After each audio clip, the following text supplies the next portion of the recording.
अस्सलाम वालेकुम। मेरी आवाज आ रही है बच्चों आप लोगों को क्लियर? वालेकुम सलाम। यस मैम आ रही है। वालेकुम अस्सलाम मैम। यस मैम आ रही है आवाज। ठीक हो गया। लेक्चर शुरू करें या थोड़ी देर वेट कर लें? मैम थोड़ा सा वेट कर लें, वेट कर ले मैम। 2-3 मिनट। ओके। इसके बाद आप लोगों का लेक्चर है? जी मैम, एक यस तो मैम। फौरन 10 मिनट नेक्स्ट स्लॉट में? यस जी मैम। Ma'am next one. हम लोग के स्लॉट में बस थोड़ी है और लेक्चर हमारा लंबा है तो आधा लेक्चर ही पढ़ाया जाएगा आज तो फिर इसका मतलब।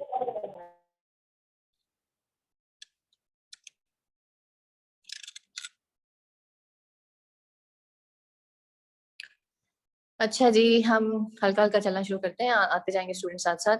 रेडियोलॉजी और डायग्नोस्टिक इमेजिंग बेसिकली क्या है कि जी आप रेडिएशंस के थ्रू क्या करते हैं और डायग्नोसिस कैसे होगा और इमेजिंग के थ्रू डायग्नोसिस कैसे होगा, हमारा ये सब्जेक्ट है। और इसके अंदर आज हम बेसिक जो टर्मिनोलॉजीज हैं कि एक रेडियोलॉजी के अंदर रेडिएशंस क्या होती हैं, कैसे प्रोड्यूस करती हैं, इमेज कैसे प्रोड्यूस करती हैं, उसके बाद इमेजेस के अंदर आपको इमेज कैसे नजर आता है। आपके जहन में कोई जब आप रेडियोलॉजी या डायग्नोस्टिक इमेजिंग के बारे में सुनते हैं आपके जहन में क्या चीज आती है कि हम क्या देखेंगे या क्या स्टडी एक्सरे।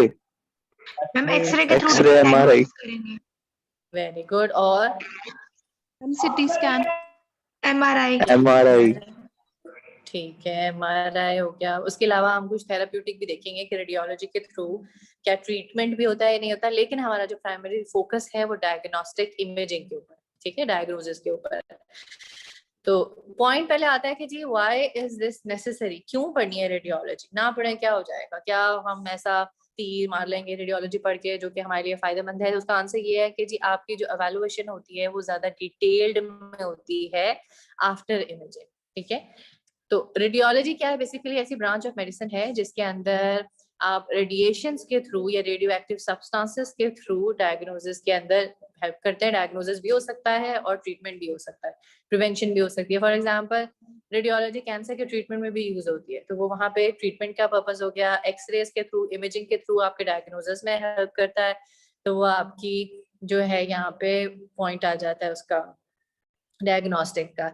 जो फिजिशियंस इस फील्ड में, फिजिशियन से मुराद है यहाँ पे एमबीबीएस करने के बाद जो फिजिशियन इसको ज्वाइन करते हैं वो उसको रेडियोलॉजिस्ट कहलाते हैं। लेकिन जो लोग इनकी मशीनरी के साथ डील करते हैं वो मेडिकल इमेजिंग वाले लोग होते हैं, प्रोफेशनल्स होते हैं। टेक्नीशियंस का लफ्ज यहाँ पे यूज किया है, मैं नहीं यूज करना चाहती क्योंकि हमारे कल्चर में although technician is nothing bad, लेकिन हमारे कल्चर में टेक्नीशियन का वर्ड बड़ा गलत, उसमें कहते हैं कि जी ये तो टेक्नीशियन है, मतलब वही है, उसकी मशीनरी के साथ जो डील करेंगे वो वही होंगे, लेकिन बड़ी वेल डेवलप फील्ड है और वो रेडियोग्राफर्स होते हैं जो इन चीजों के साथ डील करते हैं। हमने रेडियोलॉजी में सिर्फ और सिर्फ उस इमेजिंग के साथ काम करना है या उस इमेजिंग को पढ़ना है जिसका ताल्लुक मस्कुलोस्केलेटल सिस्टम से होगा बस। हम क्योंकि हम फिजियोथेरेपिस्ट हैं, हमने अपनी रेडियोलॉजी अपनी सिर्फ उस फील्ड से रिलेटेड पढ़नी है। हमने अननेसेसरी रेडियोलॉजी या फिजिक्स पढ़ के कोई फायदा नहीं है। हमें पता होना चाहिए, नो हाउ होनी चाहिए, जहाँ पे चीजें जैसे फॉर एग्जांपल फ्लोरोस्कोपी है या कुछ ऐसी आएंगे आगे चीजें जिनका हमारा इंटरवेंशनल रेडियोलॉजी है, हम वो नहीं करते। जो लोग वो करते हैं उनको डिटेल में स्टडी डिस्कस करें, वो बेशक करें, हम उनको बस तो उनका इंट्रो ले लें, हमारे लिए इतना इनफ है। हमें ये पता हो कि ये क्या है, कैसे होता है, हमारा पेशेंट अगर इस प्रोसीजर के बाद आता है तो कोई कॉन्ट्रा इंडिकेशन है या नहीं है, तो उस चीज का हमें पता हो, बस, इससे ज्यादा नहीं। फंडामेंटल टूल मस्कुलोस्केलेटल रेडियोलॉजिस्ट का जो होता है वो कन्वेंशनल रेडियोग्राफी होती है। कन्वेंशनल रेडियोग्राफी का मतलब है जो आपके प्लेन एक्सरेज होते हैं ना, जो एक्सरे इमेजिंग होती है उसको कहते हैं। उसके बाद हिस्टोरिकल पर्सपेक्टिव है।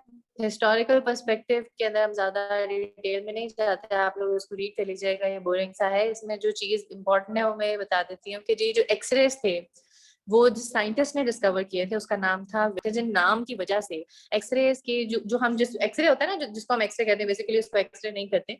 एक्सरे इसलिए नहीं कहा जाता क्योंकि जो एक्सरेज होती हैं वो ह्यूमन आई नहीं देख सकती, तो हम ये नहीं कह सकते हम एक्सरे देख रहे हैं, हम कहते हैं कि ये रेडियोग्राफ है, ठीक है। तो रेडियोग्राफ का पहले नाम रोएंटोग्राफ होता था, क्यों? क्योंकि उस साइंटिस्ट ने डिस्कवर किया था। लेकिन जर्मन था, वर्ल्ड वॉर के बाद अमेरिका ने कहा कि नहीं जी हमने जर्मनी वाला कुछ करना ही नहीं, नाम ने वो यूज करना है, उसका नाम चेंज कर देता है, तो फिर उसको रेडियोग्राफ कह दिया गया था। उसके अलावा मैरी क्यूरी का पता होगा आप लोगों को, ये नाम फिजिक्स में हमने पहले भी पढ़ा हुआ है। मैरी क्यूरी अपनी बेटी के साथ मिलके इसने जो रेडियोग्राफिक जो थे ये रेडियो एक्टिव सब्सटेंसेस डिस्कवर किए थे, और फिर इनकी इन दी एंड जो डेथ है वो भी इसी वजह से ही हुई थी। उसके अलावा 1970 में एमआरआई जो था वो डिस्कवर हुआ था। एमआरआई का क्लिनिकल यूज 1984 में आया था और उसकी वजह से बहुत फर्क पड़ा था। हमने आज फोकस करना है रेडियोग्राफ के ऊपर। रेडियोग्राफ क्या होता है? एक एक्सरे की फिल्म जिसको हम रेडियोग्राफ कहते हैं, और उसको रेडियोग्राफ प्रोड्यूस करने के लिए 3 चीजें जरूरी है हमारे पास, ठीक है।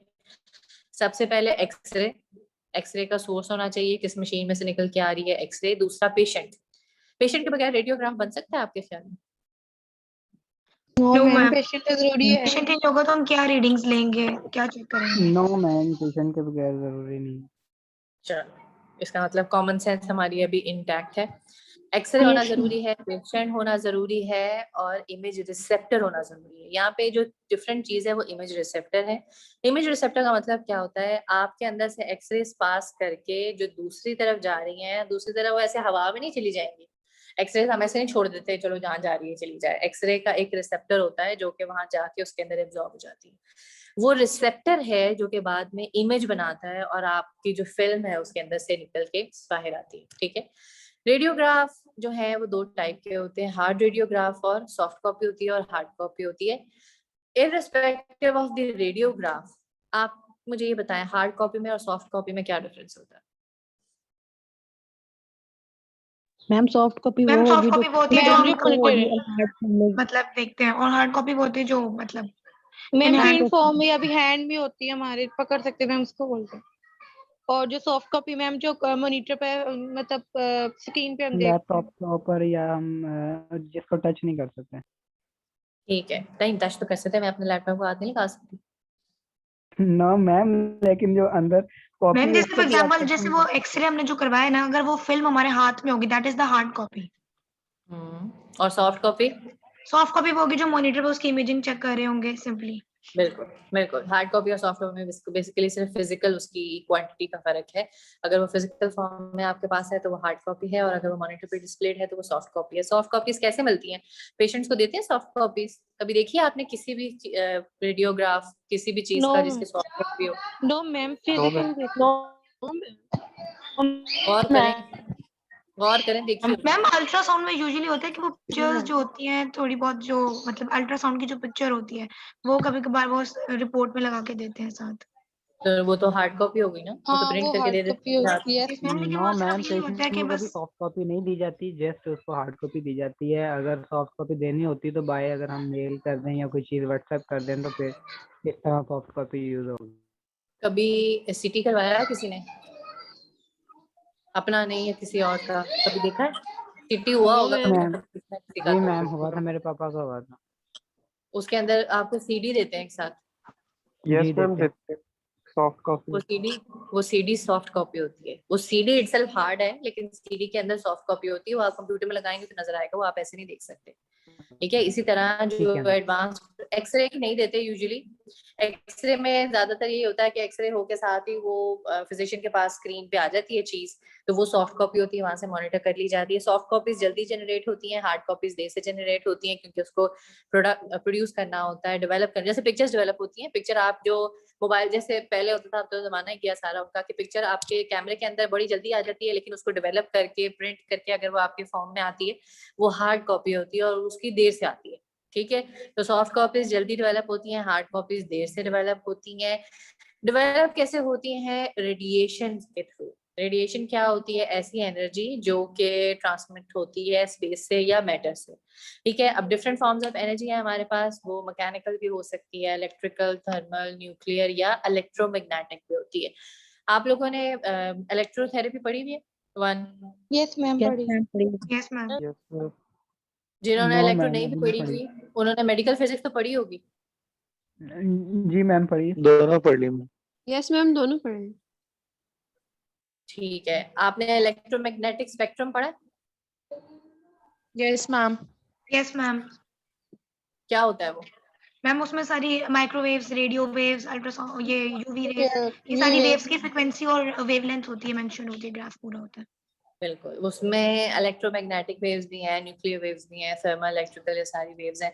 मुझे बताएं जो एक्सरेज होंगी वो किस में फॉल करेंगी इन सब में से? मैकेनिकल होती हैं, इलेक्ट्रिकल, थर्मल, न्यूक्लियर या electromagnetic? Electromagnetic electromagnetic ma'am, electromagnetic. Electromagnetic, ठीक है। तो ये जो रेज होती हैं उसमें इलेक्ट्रोमैग्नेटिक स्पेक्ट्रम में आपके एक तरफ वो वेवलेंथ के अकॉर्डिंग बना हुआ होता है स्पेक्ट्रम। यहाँ पे एक डायग्राम है, यहाँ से दिखाती हूँ आपको। Yes ma'am. ये डायग्राम है इलेक्ट्रोमैग्नेटिक स्पेक्ट्रम की, ठीक है। इसमें इस तरफ वेवलेंथ ज्यादा है और राइट पे जाते जाएंगे तो वेवलेंथ कम हो रही है, ठीक है। तो इस साइड पे अल्ट्रावायलेट, इंफ्रारेड, विजिबल आ गई, दूसरी तरफ आपके पास एक्स रेज और गैमा रेज आ गई। अब दूसरी एंड पे यहाँ पे वेवलेंथ को क्या हो रहा है, ज्यादा हो रही है या कम हो रही है? वेवलेंथ कम हो रही है। कम हो रही है। जिसकी रेज की वेवलेंथ जितनी कम होती है उसकी एनर्जी उतनी ज्यादा होती है। आपने Yes, ma'am. इनवर्स रिलेशनशिप पढ़ा होगा, फ्रीक्वेंसी इनवर्सली रिलेटेड होती है लैम्डा के, वेवलेंथ के Yes, इनवर्सली ma'am. रिलेटेड होती है ना फ्रीक्वेंसी। Yes, ma'am. तो जिसकी वेवलेंथ जितनी कम होती है उसकी एनर्जी उतनी ही ज्यादा होती है, और जिस चीज की एनर्जी ज्यादा होगी वो उतनी ही ज्यादा पेनिट्रेट करता है टिश्यू में, Yes, ma'am. ठीक है। Yes, तो ma'am. इसमें से जो राइट साइड पे एक्स रेज और गैमा रेज है ना, ये है, इनको आयनाइजिंग रेज क्यों कहते हैं? क्योंकि ये आयनाइजेशन करती हैं। आयनाइजेशन का क्या मतलब होता है? ये जब किसी एटम के अंदर से गुजरती हैं तो उसको चार्ज कर देती हैं, ठीक है। इलेक्ट्रॉन को, न्यूट्रल एटम को, जिसके ऊपर पहले कोई चार्ज नहीं होता, उसको बाद में चार्ज कर दिया जाता है, नेगेटिव या पॉजिटिव चार्ज आ जाता है, ये आयनाइजेशन है। ये जो एक्सरेज हैं आपके, ये आयनाइजिंग रेज हैं, और गैमा रेज भी आयनाइज है। मतलब कि ये जब भी आपके ह्यूमन बॉडी के टिश्यूज में से पास करेंगी या किसी भी ऐसे टिश्यूज में से पास करेंगी जहां पे एटम्स न्यूट्रल होंगे, वहां पे उनको जो न्यूट्रलिटी है उनकी खत्म करके उनको आयनाइज कर देता है। ये जो आयनाइजेशन है इसकी वजह से बाद में आपकी जो इमेज है वो प्रोड्यूस होता है। अब होता क्या है, मैं जनरल से पहले एक्सप्लेन करती हूँ, फिर यहाँ पे आते हैं। एक्सरेज है, ट्यूब में से निकली, ठीक है, मशीनरी में से निकली, आपके अंदर आई, आपकी बॉडी टिश्यूज के अंदर से वो क्रॉस करके जा रही है। अब चूंकि हमें ये पता है कि ये आयनाइजेशन रेज है, तो ये क्या करेंगी, आपकी बॉडी में आयनाइजेशन करेंगी, आपके जो टिश्यूज है जिनके अंदर से रेज पास कर रही हैं उसके अंदर चार्ज उनको कोई ना कोई दे देंगी। अब अगर टिश्यू ऐसा हो कि वो आयनाइज ना होने वाला हो, मतलब कि कुछ टिश्यूज हैं वो बहुत ज्यादा आयनाइज हो जाएंगे, कुछ टिश्यूज हैं वो आयनाइजेशन नहीं होगी, तो जहां पे आयनाइजेशन नहीं होगी वहां से वो रेज पास करके दूसरी तरफ निकल जाएंगी, और जहां पे आयनाइजेशन होगी वहां पे वो रेज एब्जॉर्ब हो जाएंगी और अपना फंक्शन करेंगी। तो रेज जब एब्जॉर्ब हो जाएंगी, लेट से 5 रेज निकल के आई थी, ठीक है, उसमें से 2 एब्जॉर्ब हो गई, 2 ऐसे टिश्यूज में से गुजरी जहां पे आयनाइजेशन होगी, लेकिन 3 ऐसे टिश्यूज में से गुजरे जहां पे आयनाइजेशन नहीं हुई। तो मुझे बताएं, अब जो आगे रिसेप्टर है जहां पे जो बाकी की रिमेनिंग रेज जाएंगी, वहां पे कितनी रिसीव होंगी? 5 की 5 ही रिसीव होंगी जो शुरू से आई थी। मैम 3 होंगी, 3 क्यों? क्योंकि 2 तो एब्जॉर्ब हो गई, और 3 एब्जॉर्ब होगी तो मैम 3 रहेंगी उसके पास, रिसेप्टर पास। यस, जो एब्जॉर्ब हो गई उन्होंने अपना फंक्शन परफॉर्म किया, और उनका फंक्शन क्या था? मैम चार्ज करना ना टिश्यूज को, आयनाइजेशन कर देना, चार्ज। आयनाइजेशन, ठीक है। अब ये जो प्रोसेस है ना सारा, के रेज पास की, उन्होंने आयनाइजेशन की, और या तो वो रेज का नंबर कम हो गया या फिर उन रेज की एनर्जी कम हो गई। मतलब कि अगर पहले ज्यादा एनर्जी के साथ आ रही थी तो उन्होंने आयनाइजेशन करने के अंदर भी उनकी कुछ एनर्जी लगी होगी, वो एनर्जी स्कैटर हो गई, काम हो गया, तो उसके बाद जो रेज निकली उनकी एनर्जी कम थी। इस फिनोमेना को, इस प्रोसेस को कहते हैं अटेनुएशन। अभी आगे एक लफ्ज आएगा लिखा हुआ, देखिएगा, अटेनुएशन। अटेनुएट करने का मतलब होता है कि किसी चीज को ट्यून कर दिया जाए, उसकी जो फ्रीक्वेंसी या उसकी जो एनर्जी है वो चेंज कर दी जाए। तो ये नेचुरल एक प्रोसेस है कि रेज, एक्सरेज, हम यहाँ पे एक्सरेज की ज्यादा बात कर रहे हैं, जब एक्सरेज आपके अंदर से गुजरती हैं तो वो ह्यूमन टिश्यू में से पास करने के बाद उनकी एनर्जी कम हो जाती है, उनका नंबर कम हो जाता है, फ्रीक्वेंसी कम हो जाती है, जो भी हो जाता है। तो उसके वो जो प्रोसेस है वो क्यों होता है, वो अटेनुएशन है। उनकी फ्रीक्वेंसी या उनकी एनर्जी, बेसिकली एनर्जी, उनकी एनर्जी कम हो जाए तो वो अटेनुएशन हो जाती है, ठीक है। अब ये जो आयनाइजेशन है, या जो ऐसे रेडियोग्राफ या ऐसी रेडिएशंस जो कि आयनाइजेशन करती हैं, 2 सोर्सेज होते हैं, या रेडिएशंस नेचुरल होंगी, अल्लाह ताला ने बनाई होंगी, हमारे आसपास होंगी, या फिर रेडिएशंस आर्टिफिशियल होंगी। आर्टिफिशियल मतलब मैन मेड होंगी, मशीनरी मेड होंगी, इंडस्ट्री में प्रोड्यूस होता है। मुझे किसी नेचुरल रेडिएशन की एग्जांपल दे दे। Ma'am cosmic rays, UV ultraviolet ultraviolet UV radiation होती है simple. Ma'am ultraviolet radiation. Ultraviolet. और आर्टिफिशियल रेडिएशन की दे दो एग्जांपल।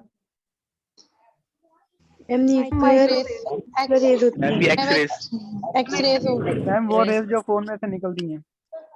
जो फोन में से निकलती हैं वो भी होती हैं, रेडियो एक्टिव वो भी होती हैं, ठीक है। मुझे एक बात बताओ, आप लोगों ने मुझे अल्ट्रावायलेट की एग्जांपल दी है नेचुरल में, क्या अल्ट्रावायलेट आर्टिफिशियली क्रिएट की जा सकती है या नहीं? Yes yes yes ma'am. कैसे? रेडियो एक्टिव एलिमेंट्स है। उनका अपना एक अपरेटस होता है ना, जिसमें से जो रेडियो वो अल्ट्रावायलेट लैंप्स होते हैं वो आर्टिफिशियली क्रिएटेड होती हैं अल्ट्रावायलेट रेज, ठीक है। वो नेचुरल तो नहीं होती, वो बाहर वाली पकड़ के लाके तो नहीं ह्यूमन बॉडी को दे दी जाती है। अल्ट्रावायलेट जब लगा, आप लोगों ने इलेक्ट्रो 1 में अल्ट्रावायलेट पढ़ ली? No ma'am.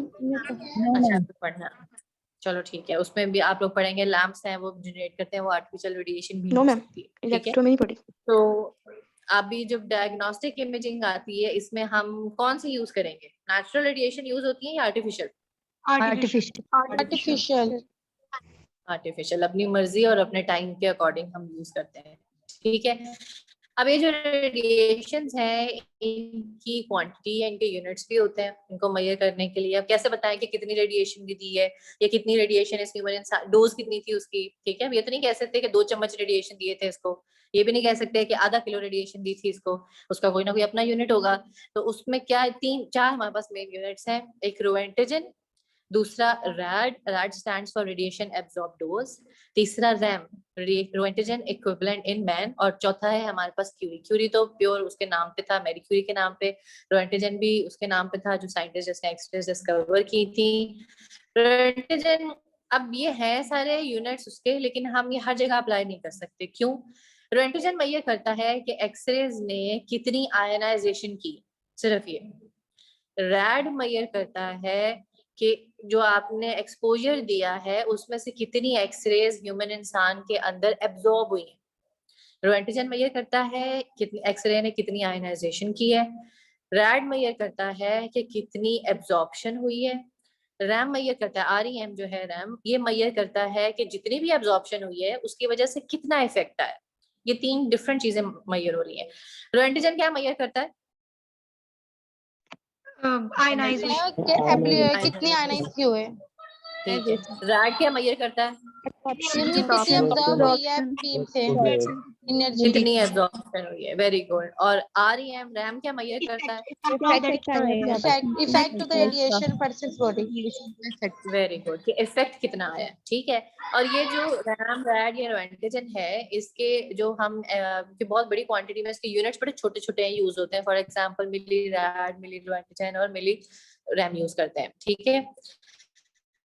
उसके बाद हम आज जो मेन प्राइमरी फोकस है हमारा, दिस इज अबाउट एक्सरेज और रेडियोग्राफ उसके अकॉर्डिंग, ठीक है। तो एक्सरेज जो है वो इलेक्ट्रोमैग्नेटिक रेडिएशन है, वेवलेंथ इनकी कम होती है। और अभी हमने बात की कि जिनकी वेवलेंथ कम होती है उनकी पेनिट्रेशन क्या होती है? ज्यादा होती है। पेनिट्रेशन ज्यादा होती है, बिल्कुल ठीक है। अब एक्सरेज के अंदर भी हमारे पास रेंज है। कैसे? कि 10 पावर -8 से लेकर 10 पावर -11 तक रेंज है, ठीक है। अब इस इलेक्ट्रोमैग्नेटिक स्पेक्ट्रम के अकॉर्डिंग अगर आप देखिए, ये एक्सरेज है हमारे पास। यस मैम, इसके राइट साइड पे कौन सी रेज है? Gamma rays, gamma rays. और लेफ्ट साइड पे अल्ट्रावायलेट। अल्ट्रावायलेट, ठीक है। अब यहाँ से लेकर यहाँ तक सारी एक्सरेज हैं, ठीक है। अगर मैं कहूँ कि हम इन एक्सरेज को 2 हिस्सों में डिवाइड कर देते हैं, तो दोनों जो पार्ट्स होंगे एक्सरेज के, उनमें क्या फर्क होगा कि यहाँ से यहाँ तक की वेवलेंथ और होगी और यहाँ से यहाँ तक की वेवलेंथ और होगी, ऐसे ही? Yes ma'am.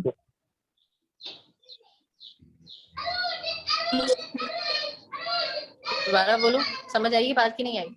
Yes ma'am. बेटा जिसके पीछे बच्चे इतना लड़ रहे हैं ना, अच्छा खातून उसको अपना कुछ दे माइक दो, म्यूट उसको कर लो। परेशान कर रखना, या फिर माइक म्यूट कर लो, चैट में लिख दो मुझे, मैं चैट में भी मुझे नजर आ रहा है आप लोगों के आंसर्स, ठीक है। तो एक्सरे के अंदर अगर आप एक्सरे को रेंज के अकॉर्डिंग डिवाइड करें, फॉर एग्जांपल यहाँ पे अगर ज्यादा कॉम्प्लेक्स करते इस रेंज की बात कर लेते हैं, 10 पावर -8 से लेकर 10 पावर -11, अगर मैं कहूँ 10 पावर -8 से लेकर 9 तक एक्सरेज हैं और 10 पावर -9 से लेकर 11 तक भी एक्सरेज हैं तो दोनों एक्सरेज, लेकिन दोनों की वेवलेंथ में फर्क है।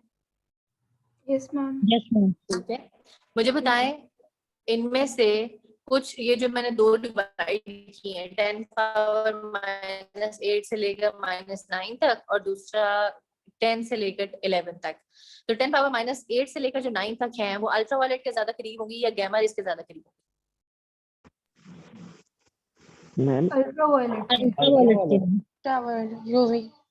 अल्ट्रावायलेट के। और 10 पावर -10 से लेकर 10 पावर -11 तक जो एक्सरेज होंगी वो किसके करीब होंगी, गामा रेज के करीब होंगी या अल्ट्रावायलेट? गामा के। ठीक है, इस डिवीजन की बेस पे हम एक्सरेज को दो पार्ट्स में डिवाइड करते हैं, एक को कहते हैं सॉफ्ट एक्सरेज और दूसरे को कहते हैं हार्ड एक्सरेज। सॉफ्ट एक्सरेज होते हैं जिनकी वेवलेंथ थोड़ी सी ज्यादा होती है, they are more closer related to the ultraviolet bands in the electromagnetic spectrum, और जो हार्ड एक्सरेज हैं they are more closely related to the gamma rays, इनकी वेवलेंथ ज्यादा कम होती है। मुझे बताएं सॉफ्ट एक्सरेज की वेवलेंथ ज्यादा है, हार्ड एक्सरेज की वेवलेंथ कम है, मुझे बताएं इन दोनों में से एब्जॉर्प्शन किसकी ज्यादा होगी या पेनिट्रेशन किसकी? मैम हार्ड एक्सरेज की ज्यादा अब्जॉर्प्शन होगी। मैम हार्ड एक्सरे की ज्यादा होगी।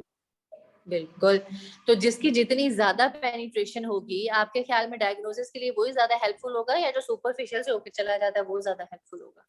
हार्ड एक्सरे मैम जो हार्ड एक्सरेज होंगी जो ज्यादा डीपली होगा। मैम जिसकी ज्यादा पेनिट्रेशन पर्पस के लिए। बिल्कुल ठीक है, इसीलिए जो सॉफ्ट एक्सरेज हैं they are mostly used for the superficial treatments, उसमें आई के ट्रीटमेंट के लिए या स्किन के लिए यूज होता है। जो हार्ड एक्सरेज, फजीला बेटा मुझे आपके क्वेश्चन की समझ नहीं आई, ये रिपीट करो। मैम मैंने नहीं किया वो। मुझे नहीं समझ आई, दोबारा। मैम मैंने किया ही नहीं है क्वेश्चन। पता नहीं आप बोल नहीं रहे थे, चलो खैर जो भी था। सॉफ्ट एक्सरेज जो है वो उनकी कम पेनिट्रेशन होती है, क्यों? क्योंकि उनकी वेवलेंथ ज्यादा होती है, they are mostly used for the superficial treatments as compared to hard x rays which have the shorter wavelengths, more penetration and more helpful in the diagnostic imaging या diagnostic radiography। जो हाईएस्ट एंड एक्सरेज होते हैं, X-rays के बिल्कुल band के जो आखिरी वाले, मतलब जिनकी सबसे ज्यादा इंटेंसिटी होती है, इंटेंसिटी कह रही हूँ, उनकी सबसे ज्यादा वेवलेंथ होती है एक्सरेज में सिर्फ, वो गामा रेज के साथ मिलके डीप टिश्यू ट्यूमर के ट्रीटमेंट के लिए भी यूज किए जाते हैं।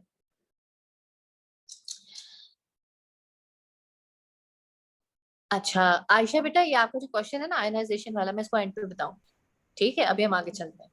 मैम ये रिपीट कर दें। ये आयनाइजेशन वाला, यस मैम, ये डीप टिश्यू ट्यूमर का वाला।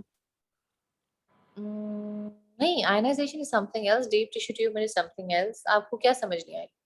डीप टिश्यू ट्यूमर जो कहाँ पे लिखा हुआ है, ये जो इस लाइन लिखी हुई है आखिरी वो? Yes ma'am yes. बेटा ये डीप टिश्यू ट्यूमर यहाँ पे बता रहे हैं कि देखो जो एक्सरेज की जो रेंज है उसके अंदर जो बिल्कुल एंड वाली एक्सरेज होंगी जिनकी वेवलेंथ बहुत कम होगी, ठीक है, उनकी एनर्जी ज्यादा होगी ना, तो ज्यादा एनर्जी वाली की पेनिट्रेशन ज्यादा होगी, वो जितनी ज्यादा पेनिट्रेट होती है, इसलिए उनमें से कुछ एक्सरेज हैं वो डीप टिश्यू जो अंदर ट्यूमर्स होते हैं ना उसके ट्रीटमेंट के लिए भी यूज किया जाता है।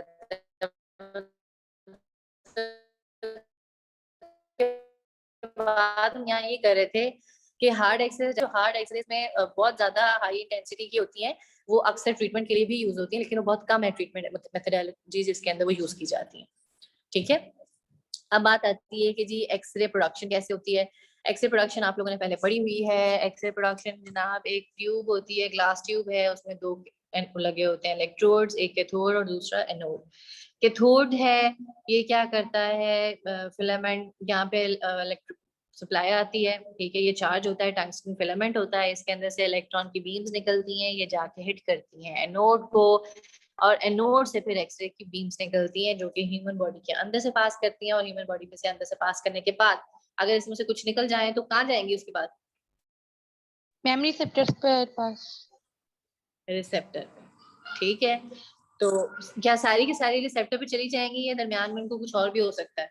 आयनाइजेशन हो जाएगी, वहां पे अब्सॉर्ब हो जाएंगी। यस, और वो उनको कहते हैं अटेनुएट हो गए। अटेनुएशन क्या है जी? Reduction in the ma'am number of ये लास्ट स्लाइड दोबारा बताइएगा, इससे पहले वाली। ये प्रोडक्शन वाली जी ये वाली।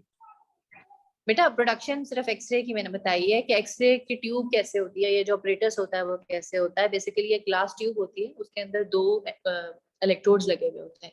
एक इलेक्ट्रोड पॉजिटिव होगा, एक नेगेटिव होगा, ठीक है। एक एनोड होगा, एक कैथोड होगा। जो कैथोड इलेक्ट्रोड है उसके अंदर टंगस्टन फिलामेंट लगा होता है जिसको हीट किया जाता है, और वो हीट कैसे होता है? इलेक्ट्रिकल सप्लाई के थ्रू। बिजली लगाते हैं और अच्छी खासी इलेक्ट्रिकल सप्लाई किलो वोल्ट्स में चाहिए होती है, वो लगती है। टंगस्टन फिलामेंट जो है वो गर्म होता है, इसमें से इलेक्ट्रॉन्स निकलते हैं। इलेक्ट्रॉन्स निकल के बिल्कुल सामने पड़ी हुई जो एनोड है उसको हिट करते हैं जाके। इलेक्ट्रॉन्स के यहाँ हिट करने के बाद उसमें से एनोड में से एक्सरे बीम्स निकलती हैं जो कि आपके ह्यूमन बॉडी में से क्रॉस करके रिसेप्टर में जाके, जो रिसेप्टर होता है वहां पे एब्जॉर्ब होती हैं, ठीक है। और फिर वो रिसेप्टर है जो कि इमेज प्रोड्यूस करता है, ठीक है। ओके मैम, जज़ाकल्लाह। तो उसके बाद आप यहाँ पे एक डायग्राम है, यहाँ से देखें, तो बताती हूँ कि देखो ये ट्यूब है, एक्सरे की ट्यूब है, इसमें से एक्सरेज निकली, ह्यूमन बॉडी में से क्रॉस की, ह्यूमन बॉडी में से क्रॉस करने के बाद वो रिसेप्टर पे आ गई। अब यहाँ पे समझने वाली बात ये है कि रिसेप्टर पे आते साथ ही इमेज नहीं बन जाती, ठीक है। आपको फौरन ही इधर रेज आ रही है, वो जैसे वो फिल्म में दिखाते हैं, मूवीज में, वो सब पार्टिकल्स हो रहे हैं, वो बन रहा है, पूरा का पूरा स्ट्रक्चर बन के आ जाता है, ऐसा नहीं होता है। रिसेप्टर के ऊपर इमेज आता है, लेकिन जो इमेज बनता है उसको कहते हैं latent image. Why is this called latent image? Because that is not visible through your eyes. आप देख नहीं सकते उस इमेज को, वो बना है, आप नहीं देख सकते। आपके देखने के लिए क्या करता है, वो जो रिसेप्टर इटसेल्फ है उसके अंदर ऐसी टेक्नोलॉजी लगी हुई है कि वो उस लेटेंट इमेज को विजिबल इमेज में कन्वर्ट करता है। वो विजिबल इमेज वो होता है जो आप देखते हैं, जो मॉनिटर पे हमें नजर आता है, ठीक है। दोबारा रिपीट करती हूँ मैं, एक्सरेज निकली हैं, ह्यूमन बॉडी में से क्रॉस की हैं, रिसेप्टर ने रिसीव की है, रिसेप्टर के ऊपर फौरन से एक इमेज बना, उसका क्या नाम है? Latent image. Latent image. और लेटेंट इमेज के बाद क्या होता है? विजिबल इमेज में चेंज होता है। विजिबल इमेज मैम लेटेंट कौन इमेज बनाता है वो? इमेज में चेंज हो जाती है। टेक्नोलॉजी होती है उसके अंदर, रिसेप्टर्स में जो कौन चेंज करता है? रिसेप्टर्स। रिसेप्टर, जो इमेज रिसेप्टर है, ठीक है, ठीक हो गया। अब हमारे पास कुछ टर्मिनोलॉजीज हैं, ठीक है। ये टर्मिनोलॉजीज अंडरस्टैंड करनी जरूरी है। पहली टर्मिनोलॉजी है रेडियो डेंसिटी। डेंसिटी का क्या मतलब होता है? मास पर यूनिट वॉल्यूम। मैथ और यूनिट नहीं, मतलब पूछा है मैंने, किसी पीटी डेफिनेशन नहीं पूछी, मुझे क्या पता क्या होता है। ह्यूमन किसी भी चीज की क्वांटिटी। हाँ, हैवी कोई भी चीज और की थिकनेस, उसकी थिकनेस, वेरी गुड, ठीक है। अगर मैं कहूँ आपको दो स्ट्रक्चर देती हूँ, मुझे बताएं कि किसकी डेंसिटी ज्यादा है। एक बोन है और एक मसल है। बोन की डेंसिटी मैम बोन की डेंसिटी ज्यादा है, बोन की। ठीक हो गया। अब यहाँ पे जो रेडियो डेंसिटी है, इसका मतलब ये है कि वो ऑब्जेक्ट उसकी डेंसिटी के अकॉर्डिंग उसमें से कितनी रेडिएशंस पास कर सकती हैं या नहीं कर सकती, वो उसकी रेडियो डेंसिटी, ठीक है। अगर किसी इंसान की रेडियो डेंसिटी, किसी ऑब्जेक्ट की रेडियो डेंसिटी ज्यादा है, इसका मतलब उसके अंदर से वो ऑब्जेक्ट, जो उसके अंदर से जो एक्सरेज हैं वो पास नहीं कर सकती। मतलब कि अगर एक सॉलिड चीज रास्ते में पड़ी है और सामने से रेज आ रही हैं, वो रेज आएंगी या तो उसमें एब्जॉर्ब हो जाएंगी, या वो वहां से रिफ्लेक्ट हो जाएंगी, या अटेनुएट हो जाएंगी, या आयनाइजेशन कर देंगे, व्हाटएवर कर देंगी, वो उसको सारे को क्रॉस करके रिसेप्टर तक नहीं जा रही। और जब तक रेज रिसेप्टर तक नहीं पहुंचेंगी तब तक इमेज आपका नहीं बनेगा, ठीक है। तो यहाँ पे बात ये है कि जिस चीज की रेडियो डेंसिटी, जिस ऑब्जेक्ट की रेडियो डेंसिटी ज्यादा होती है ना, वो आपको वाइट नजर आता है। वो क्यों वाइट नजर आता है? क्योंकि उसमें से रेज पास नहीं कर पाती। आपने बस इस एक बात यहाँ पे की पॉइंट ये है कि रेडियोग्राफ के ऊपर आपने एक्सेस देखे होंगे, कुछ चीजें व्हाइट होती हैं, कुछ चीजें ब्लैक होती हैं। अभी हम व्हाइट और ब्लैक की डिस्कस करते हैं, आगे ग्रेज में बाद में जाएंगे, व्हाइट वो होती है जिसके अंदर से एक्सरेज पास नहीं की या फिर कम पास की गई है। ब्लैक वो होती है जिसके अंदर से ट्रांसमिट हो गई सारी। ठीक है, बोन इसलिए ज्यादा व्हाइट होती है क्योंकि उसमें से सारी की सारी रेस पेनिट्रेट करके दूसरी तरफ नहीं आती। सॉफ्ट टिश्यूज इसलिए ब्लैक होते हैं क्योंकि उसमें से वो ट्रांसमिट हो जाती है। और जो एयर होती है वो बिल्कुल ब्लैक होती है क्योंकि उसमें आयनाइजेशन नाम की कोई चीज नहीं होती और वो सारी की सारी जो है वो पास करके रिसेप्टर तक चली जाती है एयर में से। ठीक है, ये है रेडियो डेंसिटी, एक ऑब्जेक्ट की रेडियो डेंसिटी। अगली टर्म है रेडियोग्राफिक डेंसिटी।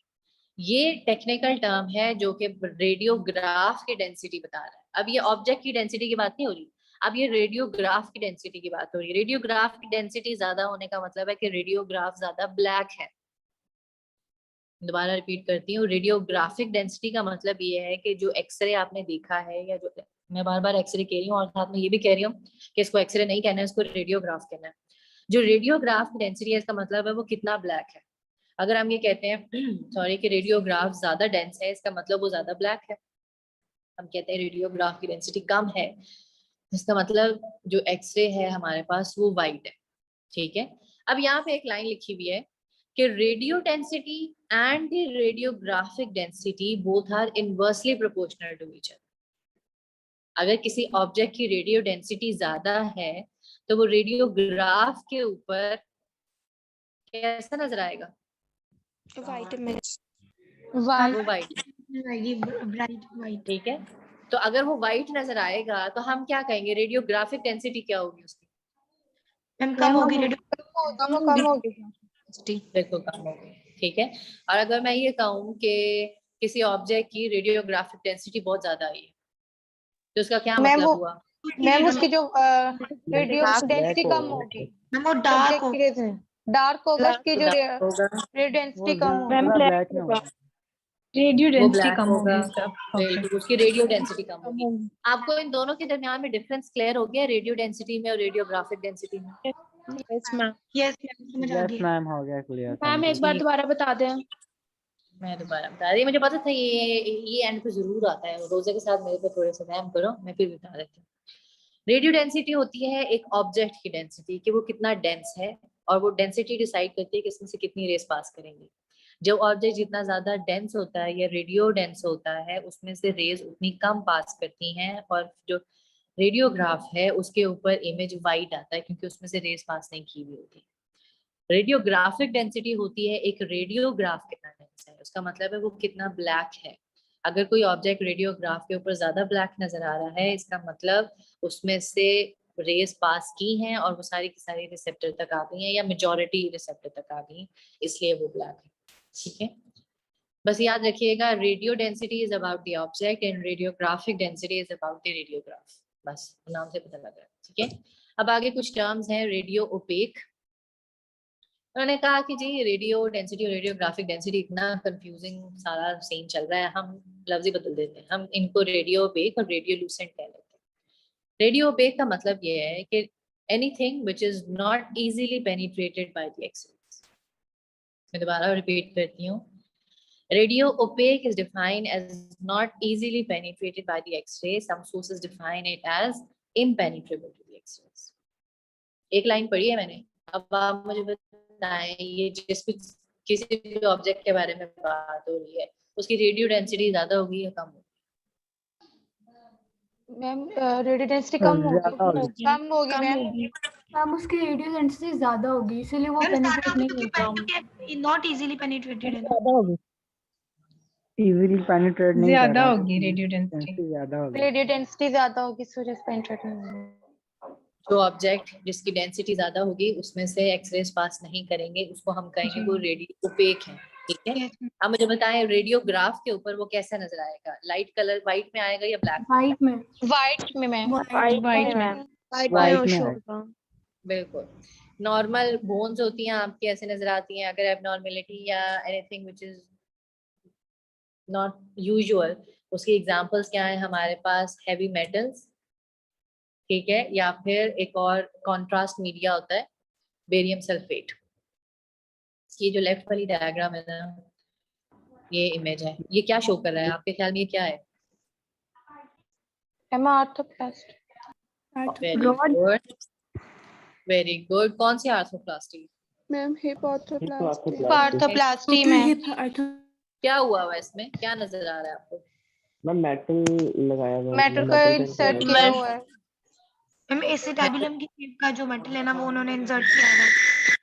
ठीक हो गया, ठीक है।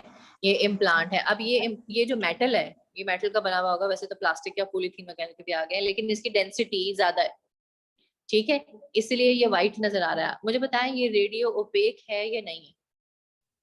है ओपेक। मैम रेडियो ओपेक है। डेंसिटी ज्यादा है।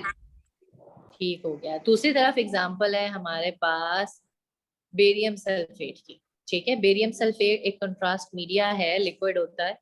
ये डिफरेंट डायग्नोस्टिक प्रोसीजर्स के लिए यूज किया जाता है। ये जो स्टफ है ना, बेरियम सल्फेट जो सोल्यूशन है या जो भी दवाई बनाई हुई उन्होंने, इसकी डेंसिटी ज्यादा होती है। ये क्या करते हैं, जो आपकी गट्स होती है ना, इंटेस्टाइन वगैरह, इसके अंदर डायग्नोज अगर आपने करना हो कोई मसला, आपने ऑब्स्ट्रक्शन चेक करना, हमने तो चलो फिजिशियंस ने देखनी है, जो भी करना है, ये इंटेस्टाइन्स में इंजेक्ट कर दिया जाता है मटेरियल और ये फिर उसमें ट्रैवल करता है, ठीक है। और ये क्या करता है, इसकी एक अपनी एबिलिटी होती है कि ये गट्स के जो आउटलाइन होती है ना, उसके अंदर एब्जॉर्ब हो जाता है, ठीक है। तो उसकी वजह से अब चूंकि इसकी डेंसिटी ज्यादा है, मुझे बताएं किसी चीज की डेंसिटी ज्यादा है तो रेडियोग्राफ के ऊपर वो क्या कैसी आएगी, व्हाइट आएगी या ब्लैक आएगी? व्हाइट आएगी मैम। उसकी वजह से, बिल्कुल उसकी वजह से आपकी जो गट्स हैं दे आर मोर विजिबल। अगर ये बेरियम सल्फेट ना होता तो एक्सरे के अंदर गट्स नजर नहीं आती। कभी देखिए एक्सरेज में इंटेस्टाइन नजर आई है कभी किसी को? नो मैम, कभी नजर नहीं आई। ठीक है, तो रेडियोग्राफी के अंदर हम अक्सर ये बेरियम सल्फेट इंजेक्ट किया जाता है। बेरियम सल्फेट के साथ और भी कुछ होते हैं, लेकिन ज्यादातर यही यूज किया जाता है, डायरेक्ट गट्स के लिए होता है। और क्योंकि इसकी डेंसिटी ज्यादा होती है तो इसको हम डायग्नोस्टिक प्रोसीजर्स के लिए यूज करते हैं, ठीक है। इसके अलावा एक और एग्जांपल है हमारे पास स्टोन्स की, ठीक है। गॉल स्टोन है, यहाँ पे गॉल ब्लैडर के अंदर स्टोन दिखाया है। ये क्यों व्हाइट होगा, ये व्हाइट क्यों है? मैम इसकी डेंसिटी ज्यादा है इस वजह से मैम। डेंसिटी ज्यादा है तो क्या हुआ? तो मैम रेडियो वो पे पेनिट्रेट नहीं हुआ ना रेस। उसमें से क्या पेनिट्रेट नहीं हुआ? मैम इसमें जो रेस एक्सरेज है वो पेनिट्रेट नहीं ना हो, इस वजह से वो व्हाइट शो हो रहा है। वेरी गुड, उसमें से रेस पेनिट्रेट नहीं हुई, इस वजह से वो व्हाइट शो हो रहा है। इसलिए डायग्नोस्टिकली हमें क्या फायदा हुआ, हमें गॉल स्टोन नजर आ गया, ठीक है। वैसे गॉल स्टोन्स वगैरह के लिए एक्सरेज नहीं किए जाते, अल्ट्रासाउंड्स किए जाते हैं, लेकिन रेडियोग्राफ में भी नजर आ गया अगर कुछ ज्यादा डेवलप है। रेडियो ओपेक हमने पढ़ लिया। दूसरी टर्म है हमारे पास रेडियोल्यूसेंट। ये रेडियो ओपेक के टोटल ऑपोजिट है, मतलब easily penetrated by the x ray. इसमें से एक्सरेज आती हैं, गुजर के चली जाती हैं, इसको मुंह नहीं लगाती हैं और आगे चली जाती हैं। ये रेडियोल्यूसेंट है। रेडियोल्यूसेंट मुझे बताएं रेडियोग्राफ पे कैसे नजर आएगा, लाइट या डार्क? डार्क मैम, डार्क नजर आएगा। जो चीज सबसे ज्यादा जो चीज सबसे ज्यादा रेडियोल्यूसेंट है दैट इज एयर, और उसके बाद एयर फिल्ड ऑर्गन्स। आपकी बॉडी में कोई ऑर्गन ऐसा है जो कि एयर फिल्ड हो? Ma'am lungs. मैम लंग्स हमारे होते हैं एयर। बिल्कुल। लंग्स का जब आप एक्सरे देखें, मुझे बताएं लंग्स एक्सरे कैसे आते हैं, व्हाइट कलर के?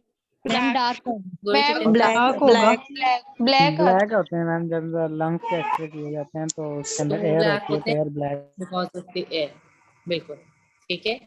अब मैं यहाँ पे रेडियोल्यूसेंट की थोड़ा मस्कुलोस्केलेटल की एग्जांपल देती हूँ। यहाँ पे बोन दिखाई है, साथ नीचे लिखा है ऑस्टियोपोरोसिस, ठीक है। ऑस्टियोपोरोटिक बोन की क्या कैरेक्टरिस्टिक्स होती हैं, क्या होता है? डेंसिटी कम हो जाती है।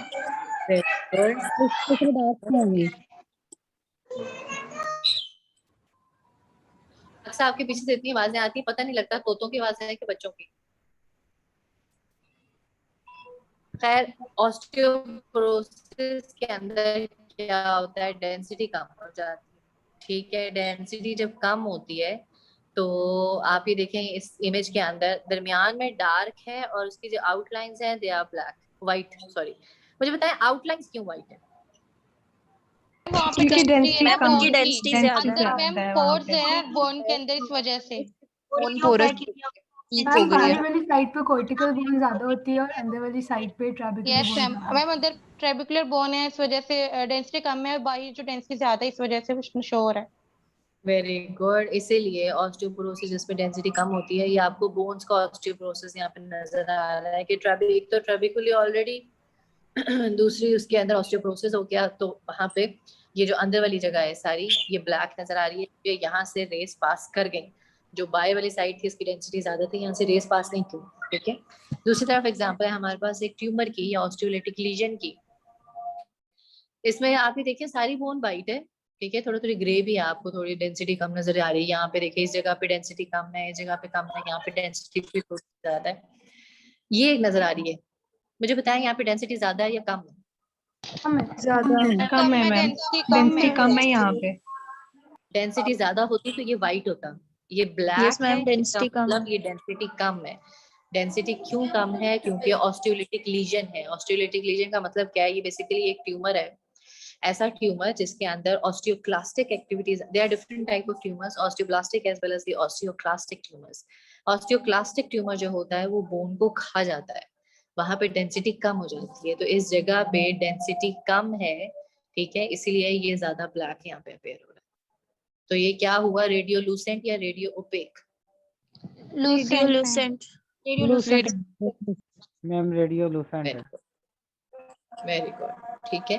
अब अभी तक हमने बात की है ब्लैक और व्हाइट की, कि रेडियोग्राफ पे या ब्लैक नजर आती है चीज या व्हाइट नजर आती है। तो there is no definite white और black, there are some greys as well. तो डिफरेंट डेंसिटी के अकॉर्डिंग जो एयर होती है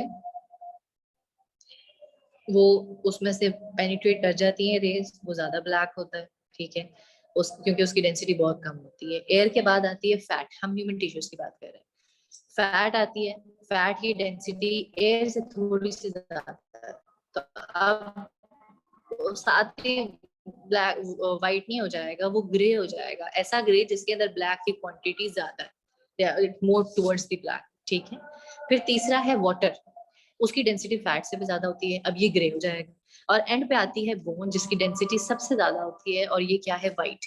मतलब कि ब्लैक से इंक्रीज करके आगे की तरफ जाते जाते व्हाइट की तरफ जा रहा है। तो एयर की डेंसिटी कम है, जैसे जैसे डेंसिटी इंक्रीज करते जा रहे हैं जो व्हाइटनेस है वो बढ़ती जा रही है, ठीक है। इन चार के अलावा दो और चीजें होती हैं एडिशनल, कंट्रास्ट मीडिया और heavy metals. Contrast media white bright होता है, आपको पता है उसकी डेंसिटी ज्यादा होती है, और हैवी मेटल्स हैं जिनकी डेंसिटी ज्यादा होती है, ठीक है, तो वो सॉलिड व्हाइट होता है। मैम तुम्हारे मसल्स किस में आते हैं? मसल्स भी तो मैम जैसे एक टांग का एक्सरे होता है तो मैम नजर आ रहा होता है, तो मैम मसल्स की भी सॉफ्ट टिश्यूज, ठीक है, वो फैट से थोड़ी वाटर से ज्यादा होती है, लेकिन जो इतने भी सॉफ्ट टिश्यूज होते हैं ना उनकी डेंसिटी वाटर जितनी होती है, तो वो जितना वाटर नजर आ रहा होता है आपके सॉफ्ट टिश्यूज चाहे वो लिगामेंट्स है, मसल्स वगैरह सारे वो वाटर की तरह नजर आते हैं, ठीक है। Okay ma'am. जो डिफरेंट शेप से बोन्स वगैरह होती हैं उसके अकॉर्डिंग भी बोन है, लेट से जैसे अभी आपने फीमर देखी, उसकी आउटसाइड जो है वो कॉम्पैक्ट है, उसकी डेंसिटी ज्यादा होती है, जो इनसाइड है वो स्पॉन्जी है, उसकी डेंसिटी कम होती है, ठीक है। Yes, इस वजह से एक सिंपल बोन के अंदर भी दो शेड्स आपको नजर आ सकते हैं, जरूरी नहीं ऑस्टियोपोरोसिस हो। ऑस्टियोपोरोसिस तो बड़ा प्रोमिनेंट था ना, नजर आ रहा था, उसके बगैर भी आपको जो व्हाइटनेस या जो ब्लैकनेस है उसकी थोड़ी सी डिफरेंशिएशन नजर आएगी, ठीक है, that depends on the bone structure and their shapes as well. उसके बाद एक इमेज है, ठीक है, यहाँ पे कॉन्सेप्ट बेसिकली ये है कि जी जिस तरह का इमेज सामने पड़ा होगा, ऑब्जेक्ट सामने पड़ा होगा, उसी तरह का इमेज आएगा। चार्जिंग खत्म हो गई, जल्दी जल्दी इसको वाइंड अप कर लेते हैं, आधा लेक्चर ही पढ़ाना था आज, टाइम हमें रोजे के हमारे स्लॉट्स कम है।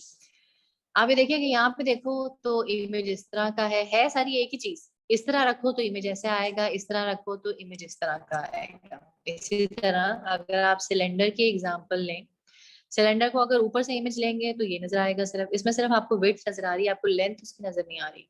अगर आप सिलेंडर को इस रुख में देखेंगे तो आपको उसकी लेंथ भी नजर आ रही है और उसकी विड्थ भी नजर आ रही है, ठीक है, ये दोनों सिलेंडर। तो इसलिए एक रूल है, one view is no view, ये याद रखिएगा, ये लिखा हुआ नहीं है स्लाइड्स में, ये बुक में है, one view is no view. इसका मतलब क्या हुआ कि जब भी आप रेडियोग्राफिक व्यूज लेते हैं तो एक व्यू से डायग्नोसिस नहीं बनाया जाता, ठीक है, क्योंकि आपको पता ही नहीं लगता, आप प्रॉपर उसके साथ नॉलेज नहीं आपको मिलता एक व्यू से, ठीक है। ये रेडियोग्राफिक टर्मिनोलॉजीज हैं, ज्यादातर हमारे पास पोजीशंस होती हैं कि एपी व्यू होता है, पीए व्यू होता है और लैटरल व्यू, ये 3 व्यूज बड़े इंपॉर्टेंट हैं। एपी व्यू होता है अगर रेज सामने से गुजर के पोस्टीरियरली मेरा रिसेप्टर पड़ा है और वहां चली गई है, वो एपी व्यू होगा। पीए व्यू क्या होता है? पीए पोस्टीरियर इंटीरियर, पीछे बैक से साइड आगे की तरफ से आ रही है। बैक से आ रही है, वो मेरी बैक की एग्जामिनेशन ज्यादा करेंगे। लैटरल व्यू क्या होता है? मैम जो लेटरल साइड से साइडवेज व्यू। साइड से, ठीक है, वो राइट लैटरल भी हो सकता है, वो लेफ्ट लैटरल भी हो सकता है। ठीक है, अब हमारे पास खत्म हो गया, मेरी भी कैपेसिटी खत्म हो गई है। प्रोजेक्शन से हम इंशाल्लाह नेक्स्ट लेक्चर में स्टार्ट करेंगे।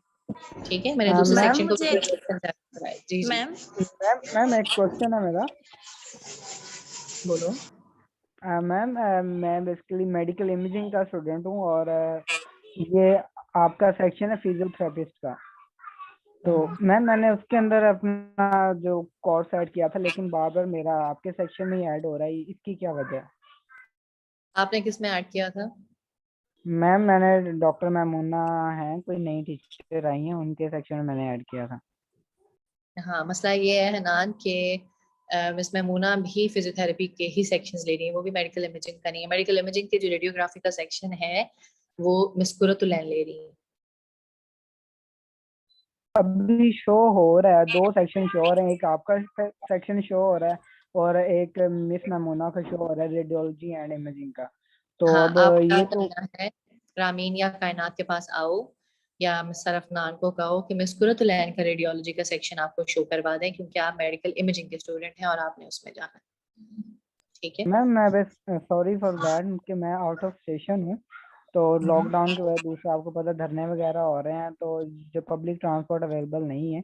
अगर पॉसिबल हो तो काइंडली अगर आप मिस रामीन से कह दें कि बच्चे का ये इश्यू, मैं मेल भी कर देता हूँ, क्योंकि मैंने मुझे लास्ट टाइम मेल भी मुझे जी ईमेल करो, आपकी आईडी आ जाएगी, मुझे ईमेल करो, मैं देखती हूँ किस से करवाना है। ठीक है, फिर मैं जी। आपको और बता मैम दूंगी नहीं होता। जी, और दूसरा मैंने एक और चीज पूछनी है कि ये जो हम कहते हैं कि शुगर है जिस पेशेंट को, उसकी हड्डियां खोखली हो गई, तो उसके अंदर भी यही होगा जो आपने बताया है कि ऑस्टियोपोरोसिस बोन का?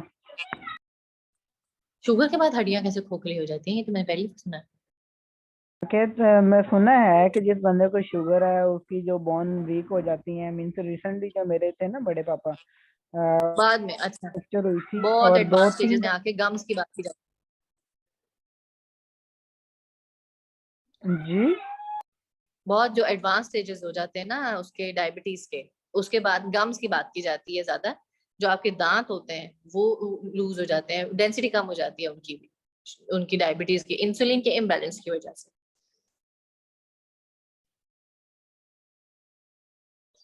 Ma'am it's okay ma'am. Ma'am मैं आपके पहले सेक्शन सी में थी और अब ऑटोमेटिक जब सेक्शन बी में आई हूँ, बट मुझे आपका आज लिंक रिसीव नहीं हुआ सेक्शन का। बेटा पता नहीं क्या किया है इन्होंने, मैंने जो आप सेक्शन सी तो खत्म हो गया, ठीक है, जो सारे स्टूडेंट्स थे उन्होंने वो शिफ्ट कर दिए। अब आप जिस जी। सेक्शन में आए हो उसमें जो स्टूडेंट लिस्टें हैं ना, पोर्टल का कोई इशू है, सारे नहीं आए। मैंने एलएमएस से लेके आप लोग कलर भेजते हैं, लेकिन मैं ये देखूंगी, मैं पोर्टल से भेजूंगी नेक्स्ट टाइम इंशाल्लाह। तब तक आप लोग Yes, थोड़ा सा इधर उधर से ले लीजिएगा स्टूडेंट से अगर कोई मसला हो, लेकिन जब तक रजिस्ट्रेशन चल रही है ना तब तक ये फाइनलाइज हो जाएगा इंशाल्लाह। मैम क्योंकि मैंने लास्ट 10 मिनट में ज्वाइन किया, लिंक नहीं था मेरे पास किसी और ग्रुप में, फिर किसी ने सेंड किया तो फिर मुझे लिंक मिला। अच्छा चलो ठीक है, आपका नाम क्या है बेटा? हाफिजा अनाबा इफ्तिखार। चलो मैं देख, आज मैम अटेंडेंस लगनी? अटेंडेंस हो जाएगी, बस मेरे जूम पे आ गई। ठीक है, आप लोग जा सकते हैं। किसी ने क्वेश्चन किया था, आयशा बेटा आपका क्वेश्चन क्या था?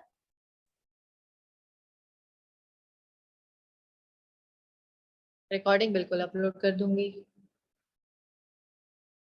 सोफिया रिकॉर्डिंग के लिंक में भेज दूंगी बेटा आपको इंशाल्लाह। क्वेश्चन था कि मैम रिकॉर्डिंग जी आप जी एलएमएस पे अपलोड करेंगी या यूट्यूब पे कोई? यूट्यूब पे अपलोड करूंगी, उसका लिंक एलएमएस पे अपलोड करूंगी। Okay ma'am. ठीक है, और बेटा एक मैम बात आप मंडे लोग सारे बात जेब में रखिएगा, अगले लेक्चर का लिंक एलएमएस पे आएगा, ईमेल में नहीं आएगा इंशाल्लाह। ठीक है, यस मैम ठीक। Okay ma'am. पीपीटी भी एलएमएस पे आएगी बेटा, मैं अभी डाल के पीपीटी डाल देती हूँ जाके। हम वो बुक का पीडीएफ भी शेयर कर दीजिएगा। मैं बुक का मैं पीडीएफ आपको आप ईमेल कर रहा हूँ